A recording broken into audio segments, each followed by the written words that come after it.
Welcome back to Freedom Facts and Firearms. My name is Novak, and today we'll be looking at what arms technology existed in the 18th century and prior. Arms technology and arms types have played a major role in history.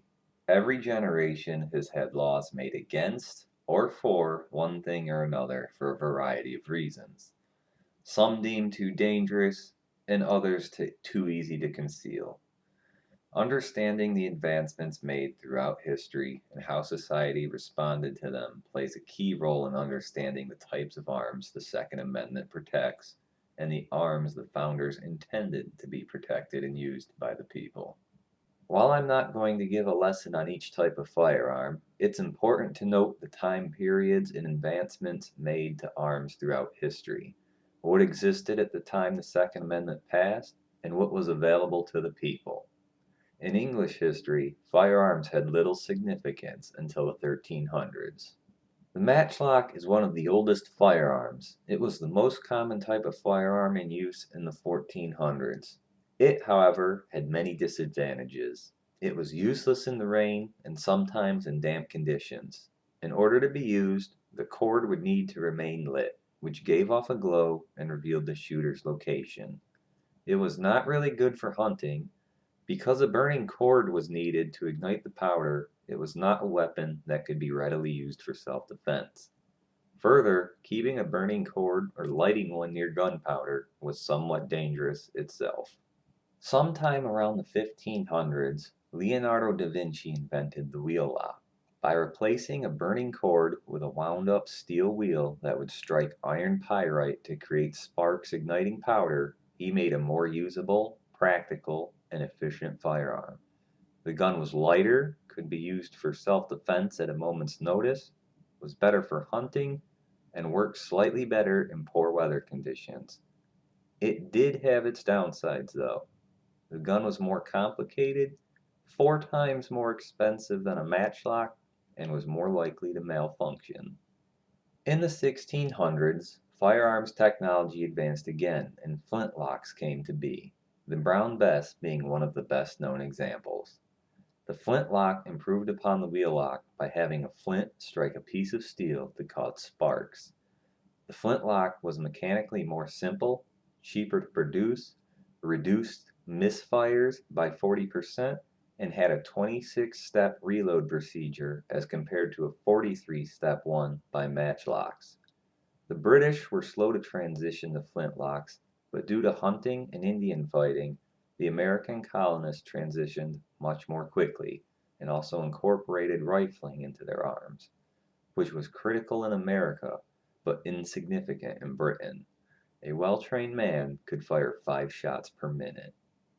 A common flintlock that was carried in the 1600s and 1700s was the blunderbuss. The very firearm Sir John Knight was prosecuted and acquitted for carrying in 1685 under the Statute of Northampton. The blunderbuss was basically a shotgun. It could be loaded with one large projectile or a bunch of smaller ones. It was usually loaded with 20 large pellets and was a short-range weapon.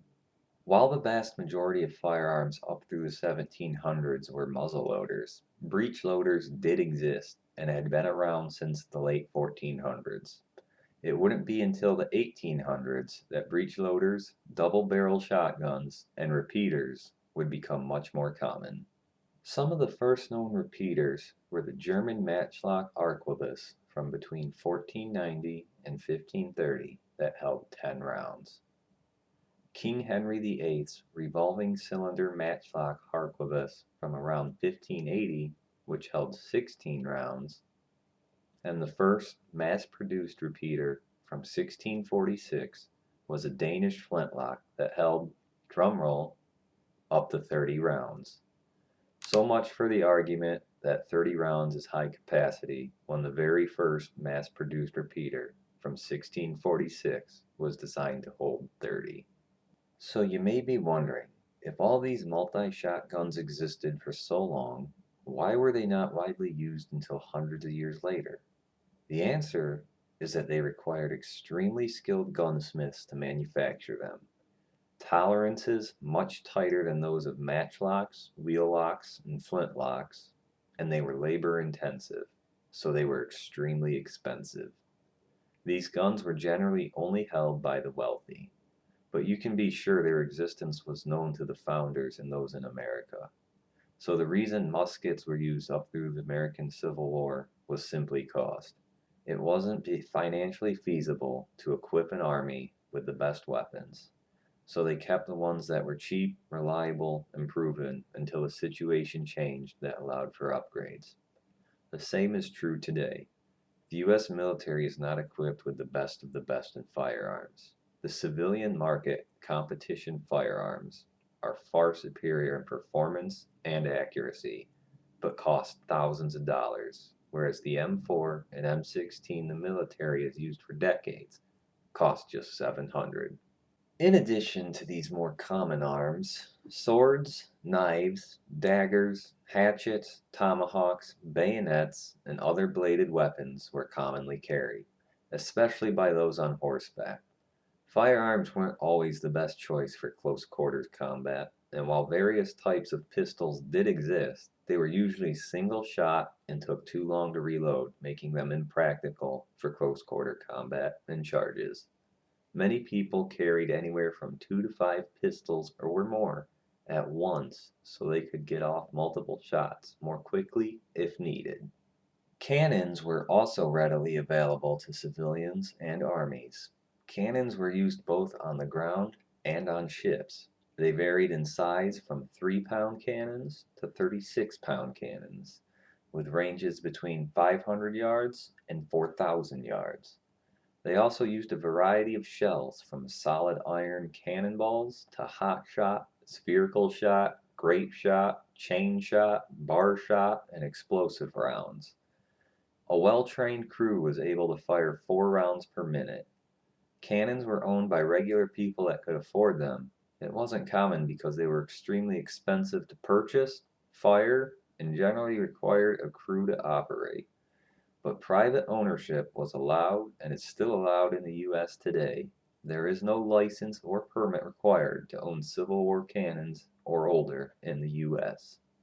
In addition to cannons, both mortars and howitzers were available and used in the 1700s. The common mortars and howitzers featured an 8 to 13-inch diameter barrel. Mortars were designed to shoot over walls and obstructions with explosive shells. They had an effective range of 700 yards and a maximum range of 1,400 yards. Howitzers were basically short barrel cannons with large diameters. This made them easier to move, and they used explosive shells and time-delayed explosive shells. They had an effective range of 750 yards. Another lesser-known device that existed during the Revolution was the hand grenade. The grenade was a metal ball filled with explosives and had a fuse that needed to be lit. It was most commonly used in naval warfare, and the first known usage of a grenade was in 1536 in France. Beyond arms themselves, vehicles transporting arms were legal. Privately owned battleships loaded with cannons and other arms were legal to own, and their usage and authorization is well documented in history and the U.S. Constitution. The owners of these ships were called privateers. In Article 1, Section 8, Clause 11 of the U.S. Constitution, Congress is given the exclusive power to grant letters of marque and reprieve. A letter of marque was a license giving authority to a private citizen, allowing the citizen to engage in reprisals against citizens or vessels of another nation. Basically, it allowed private citizens with the means necessary to attack enemy ships and pirate ships that threaten the U.S. on behalf of the U.S. It did not authorize them to obtain weapons or ships. It authorized them to take action with the weapons and ships they already possessed. There were no restrictions on weapons or ships for private citizens.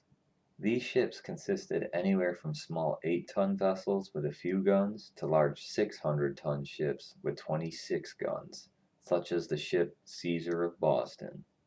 Congress issued over 700 letters of marque during the Revolutionary War, with around 800 ships being commissioned as privateers.